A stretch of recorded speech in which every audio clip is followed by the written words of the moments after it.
2024'ün 100. Üniversitesi Van Kedisi Araştırma Merkezi'nin ilk yavruları dünyaya geldi. Dolayısıyla da biz her sene normal durumdan çok daha erken doğum yapıyor bizim hayvanlar. Gerek bakımları olsun, gerek beslenmeleri olsun. Bunların daha erken kızgınlığa gelmesini sağlıyoruz ve yıl boyunca daha fazla anneden yavru alma imkanımız doğuyor. Bu nedenle 2024'ün ilk yavruları doğmaya başladı. Şu anda 10-15 gün içinde 30 tane annemiz doğum yapacak. 2 tane anne doğum yaptı, 5 tane yavrumuz var. Bu yaklaşık 10 gün içinde epey bir değişecek. Diyelim ki birinci parti doğumlar işte Mart ayının sonu, Nisan ayında olacak. Diğeri işte Temmuz'da olacak. En son işte Eylül-Ekim'de doğum yapacak. Aralığın 20'sinden sonra bitirmiş olacağız. 2024'ün programı. Tabii ki genetik olarak biz ona müdahale etmiyoruz. Yani gerek iki gözü kehribar olsun, gerek iki gözü mavi olsun, gerek bir gözü mavi, bir gözü kehribar olsun.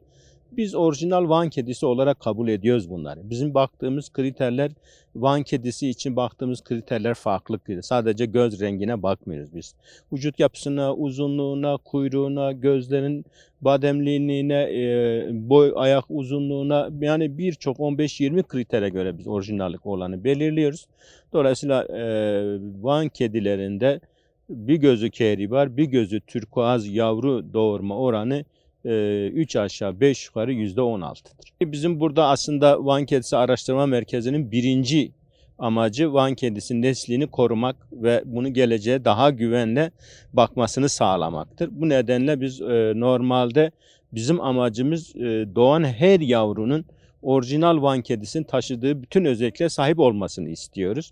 Bu nedenle zaten biz doğal seleksiyon yapıyoruz. Yani siz de takip ettiyseniz görüyorsunuz, her sene bir önceki seneden daha güzel yavrular, daha orijinal forma yakın yavrular doğuruyor. Dolayısıyla da yıllar içinde bu çok daha pürüzsüz hale gelecek. Bu nedenle hem genetik yakınlığı engellemeye çalışıyoruz, hem de en orijinal formlarını elde etmeye çalışıyoruz. Bizim acelemiz yok ama güvenli adımlarla yürümemiz gerekiyor. Buna asla ara vermeyeceğiz ve sonuna kadar da devam edeceğiz.